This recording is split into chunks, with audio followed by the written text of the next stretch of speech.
Moi, j'ai des considérations politiques. Il y a peu de partisans politiques du capitalisme, alors je les recrute.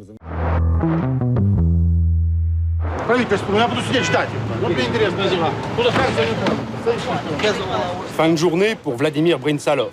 L'ancien cadre du parti est devenu l'un des chefs d'entreprise les plus puissants de Moscou. Homme d'affaires pressé, il se déplace toujours armé et entouré de ses gardes du corps.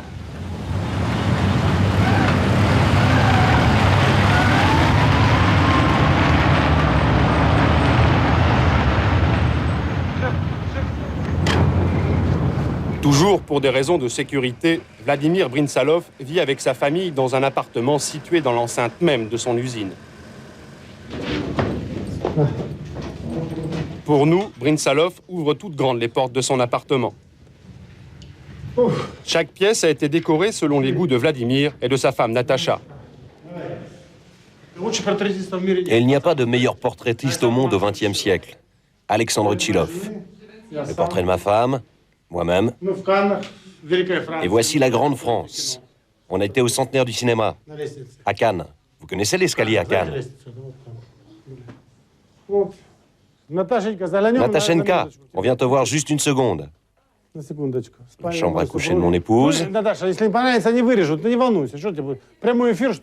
Natacha, t'inquiète pas.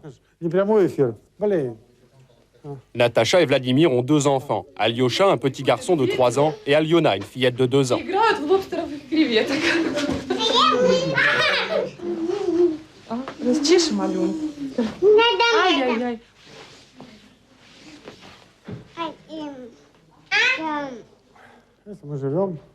C'est là que nous vivons.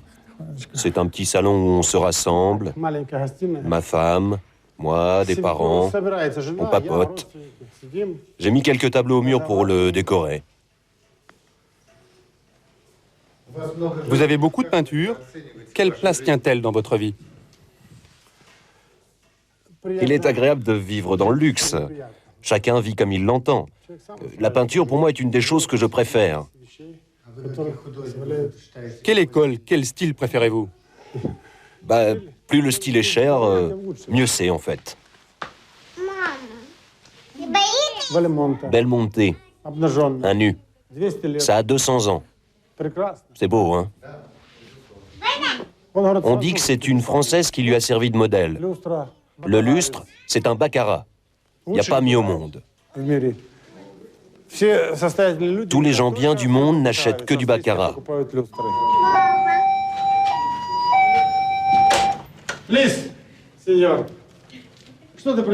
Qu'est-ce que tu apportes, mon cher?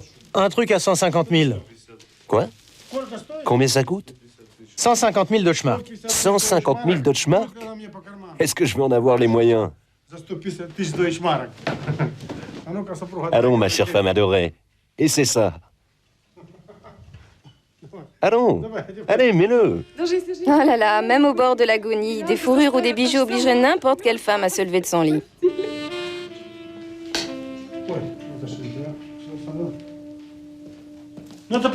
Il est plutôt mieux que l'autre, celui-là, non? Ce sont des Yvelines de Sibérie. Il est bien, non? Il est bien?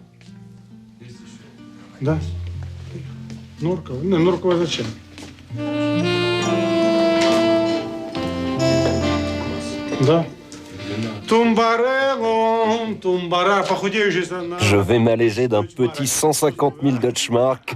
Je sens ça. Eh oui, Natacha. Qu'est-ce qu'on ferait pas pour la santé de sa femme, hein? C'est bien. Qu'est-ce qui est plus agréable à caresser? La Yveline ou Natacha? Et maintenant, je vais vous montrer comment je sauve l'industrie française. Vous voulez que je vous montre? Eh oui, j'aide les Français. Les Français, c'est mes amis.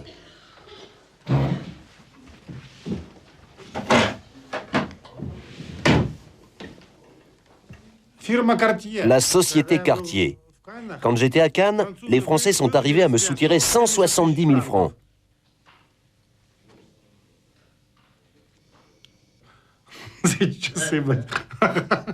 Comment ça?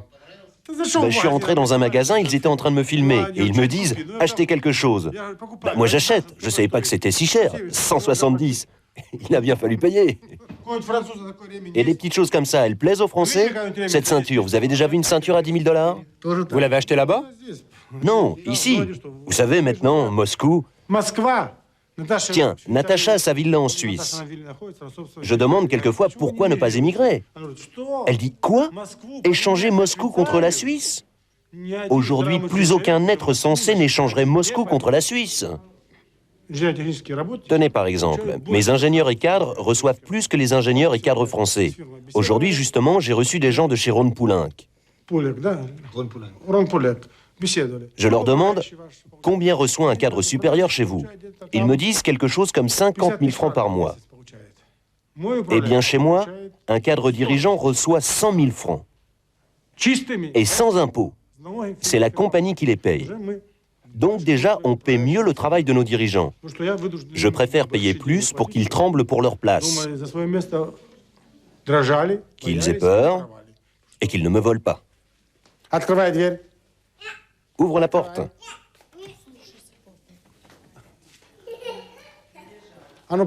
Allez, disparaissez d'ici. Les enfants disposent de leur propre appartement et de 3 nurses à plein temps. Chacun a son professeur d'anglais et de français.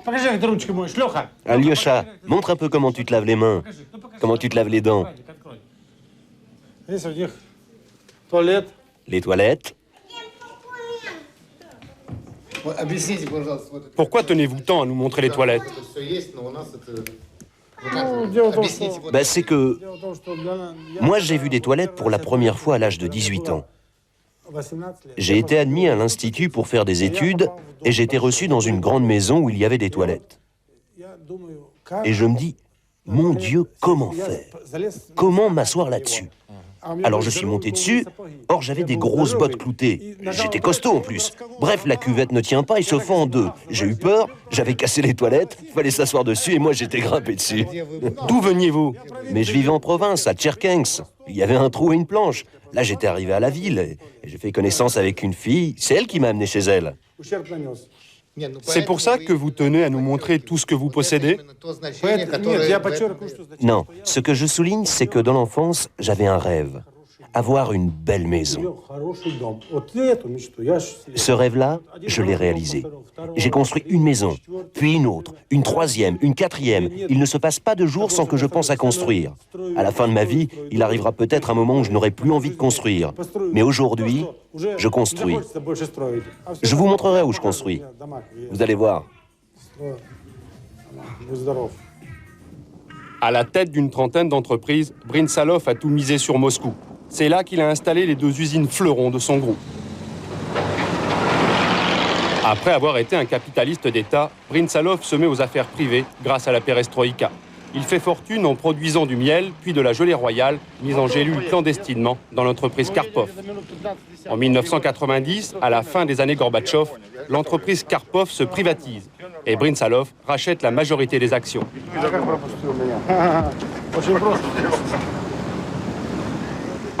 Il rebaptise le groupe du nom du propriétaire d'avant la Révolution, un Russe d'origine allemande, Ferran.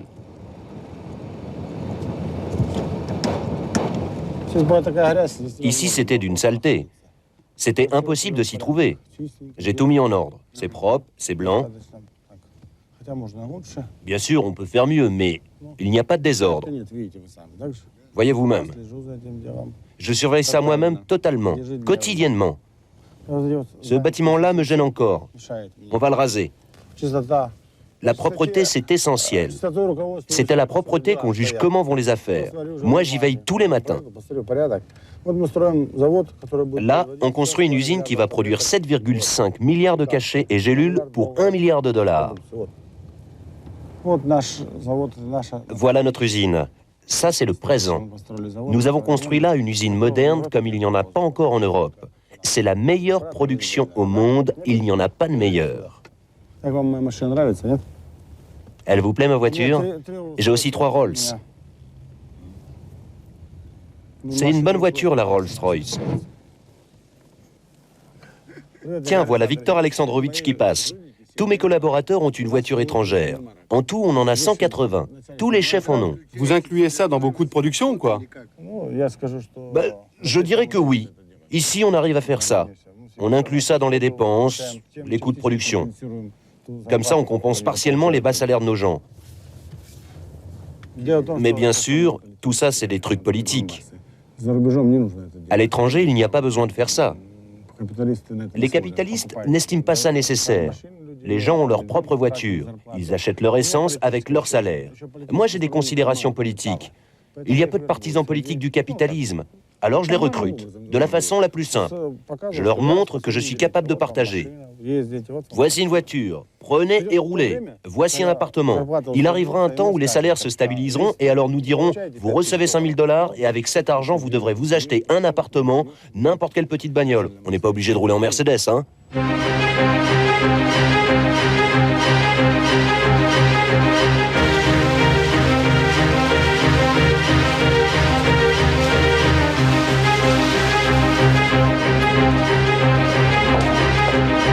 Dans la salle du conseil de direction, 2 portraits. Boris Yeltsin et le tsar Nicolas Ier.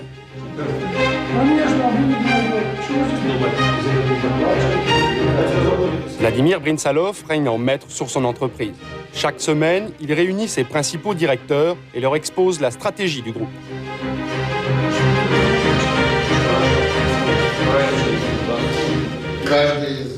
Comment se passe votre conseil d'habitude? Dans l'ensemble, c'est moi qui parle, et eux, ils écoutent. Comme on dit, écoutez et taisez-vous. Ça ne veut pas dire que j'écoute pas.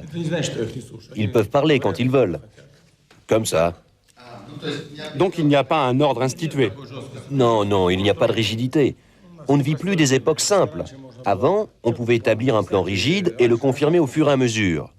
Avant, on pouvait dire ce qu'il fallait produire, combien ça allait coûter et où il fallait l'envoyer. Maintenant, c'est fini. On n'a plus d'informations fiables. Le marché, c'est le marché. On a d'ailleurs fait des erreurs. Maintenant, le fil conducteur, c'est où est l'acheteur? Qui est-il? Comment lui plaire? C'est ça notre problème. Celui qui nous commande, c'est l'acheteur qui ne participe pas à cette réunion. Mais il est présent dans les pharmacies, dans les dépôts. Avant, on priait pour Gorbatchev qui a donné la liberté de voyager. Aujourd'hui, les entrepreneurs prient pour Boris Nikolaevitch Yeltsin. Il nous a donné la liberté économique. Maintenant, il faut que nous arrachions à Boris Yeltsin la liberté économique pour l'ouvrier et tout ira bien. Il restera alors pour des siècles dans la mémoire populaire, s'il le fait.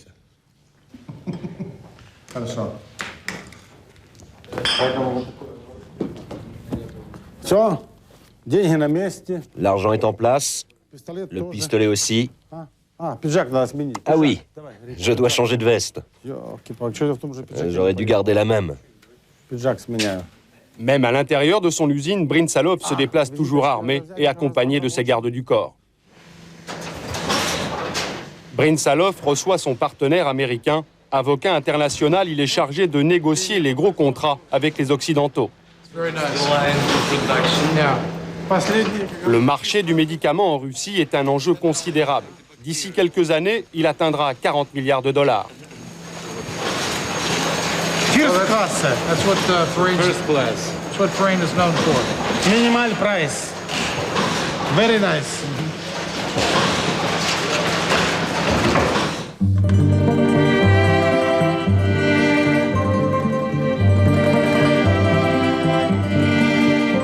À 50 km de Moscou, le chantier de la nouvelle datcha des Brintzalov. Bien sûr, elle sera plus grande et plus luxueuse que les autres. Maître d'œuvre, Natacha, c'est elle qui a décidé de créer un parc gigantesque autour de la maison. Pour ce faire, on a rasé des dizaines d'isbas. Les propriétaires seront relogés plus loin, dans des maisons de briques plus confortables, financées par les Brintzalov. Россия возродится, Россия строится.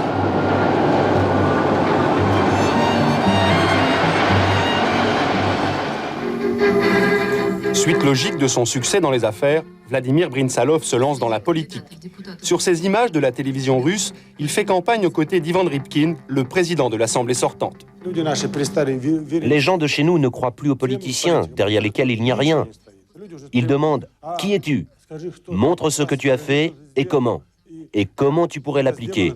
Moi, j'ai de quoi montrer aux électeurs, au gouvernement. » Vous préférez rester businessman ou être Premier ministre?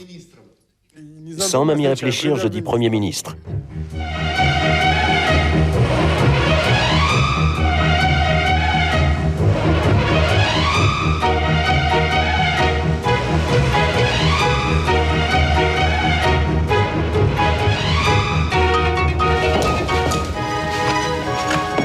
Cette boutique, c'est le magasin privé de l'entreprise Ferran. Elle est située juste sous l'appartement des Brynsalov. Sur les présentoirs, uniquement des vêtements de luxe. Et comme ce n'est jamais assez, Natacha fait venir la représentante d'une boutique de haute couture de Moscou pour lui présenter les derniers modèles arrivés de Paris, Milan ou Londres.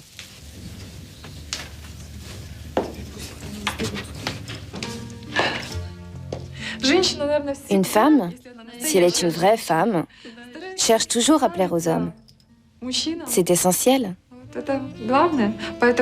C'est pourquoi elle cherche dans les vêtements un style qui lui soit proche, qui lui ressemble. C'est un style avec du sex appeal, même si c'est un vêtement conservateur avec un col très haut. On peut toujours souligner la taille ou un atout, mais il faut tout mettre en valeur.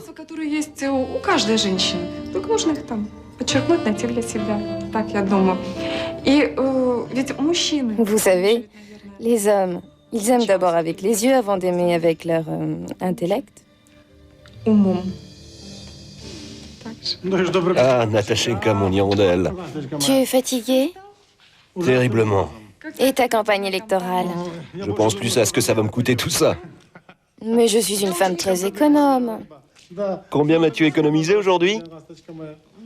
Eh bien, si l'on considère que des 6 objets proposés, j'en ai pris que 2, on peut dire que c'est une économie nette que j'ai réalisée.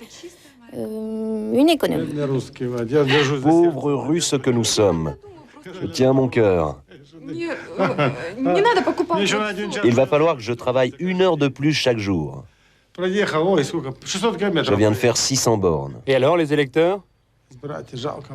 Ils me font pitié. Le pays est à moitié détruit. Ça fait peine à voir. Ces toilettes, les conditions de travail, les bas salaires. Et tout le monde pense que j'en suis responsable. Je leur dis, je suis fautif, mais pas de beaucoup parce que je veux corriger tout ça. Je ressens une responsabilité morale pour ce qui se passe. Alors donnez-moi les pleins pouvoirs. Et eux, ils disent, donnez-nous donc de l'argent. Je réponds, je ne peux pas vous donner de l'argent, il me faut le pouvoir. Qui ferait tout le reste? Et vous leur promettez quoi? Dès que je suis élu, je pose le problème du salaire minimum. Et il y aura un salaire minimum dans le pays. Et où prendrez-vous l'argent? Ah, d'où on le prendra? 1, on a plus d'argent que les Français. 2, notre pays est plus grand. Rien que ma circonscription, elle fait le tiers de la France. Vous pensez être élu? Bien sûr. Mes 8 concurrents, on a honte de les regarder. Je leur dis, élisez au moins la tête du client. Regardez quel manteau de fourrure j'ai. J'ai été capable de gagner assez d'argent pour me le payer. Ça veut dire que je peux faire quelque chose. Si l'autre n'a même pas été foutu de gagner de quoi s'acheter des chaussures et un manteau, qu'est-ce qu'il peut vous donner? Ma chapka? Ma femme? Les enfants. Mes enfants? C'est que je peux faire quelque chose.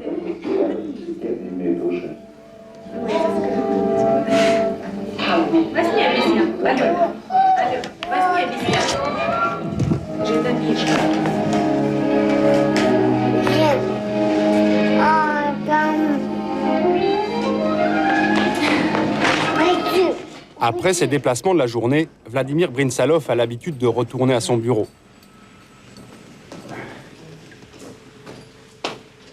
Ses collaborateurs savent ainsi où le trouver pour régler les derniers détails d'une affaire.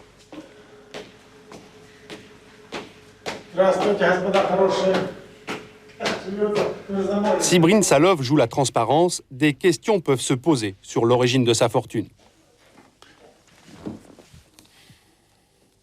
Expliquez-nous, êtes-vous un mafieux?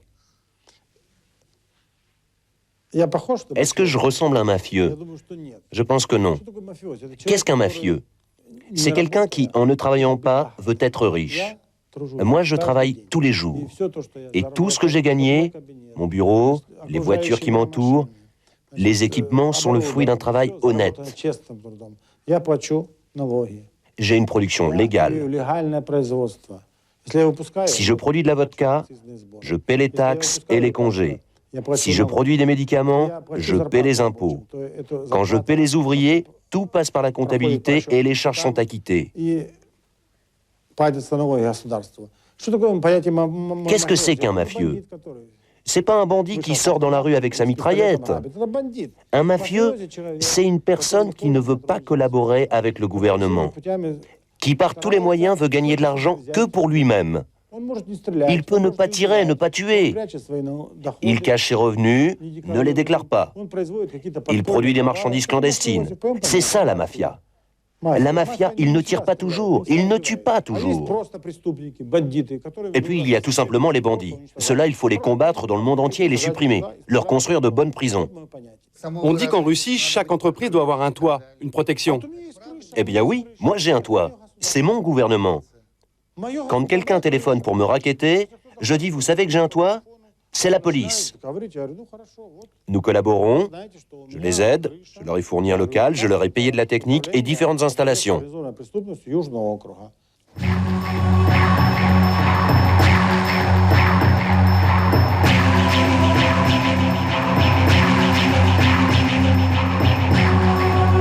Ce soir, les Brinsalov reçoivent leur avocat américain dans leur datcha, à quelques kilomètres de Moscou.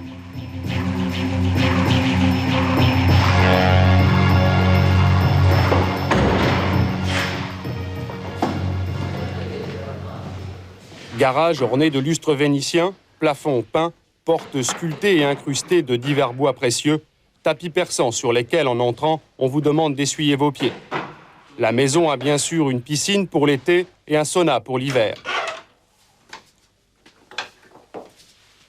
À l'est aussi, les milliardaires sont heureux. Vladimir, вы готовы? У нас там ужин уже готов. А? Как температура?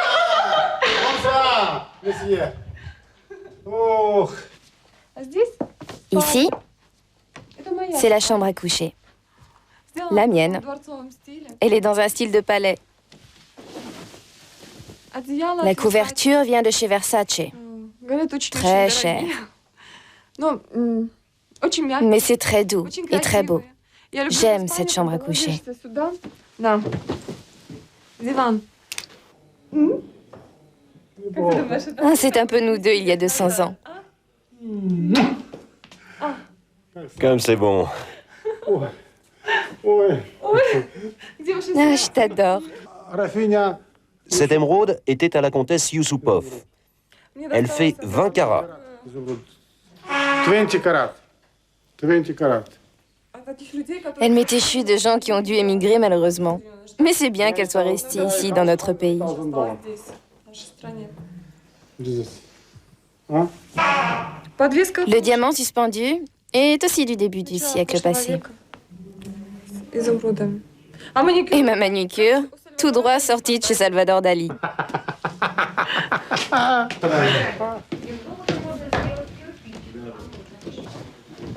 Майен Кок.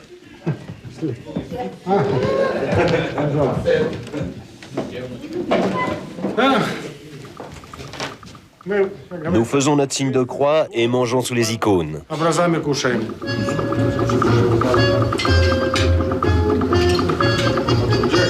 Лафит. Лафит пришел. Лафит. На лафете.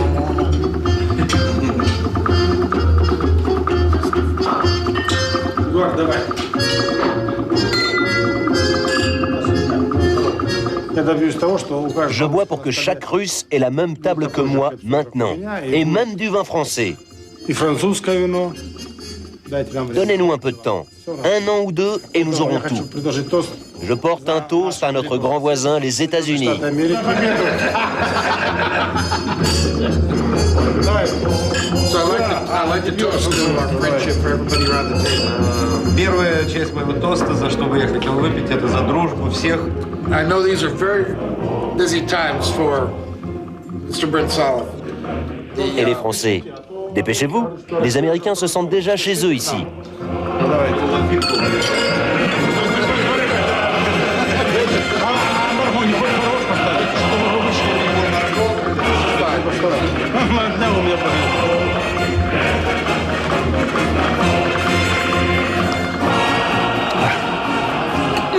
Et ce n'est que le hors-d'œuvre. Горько!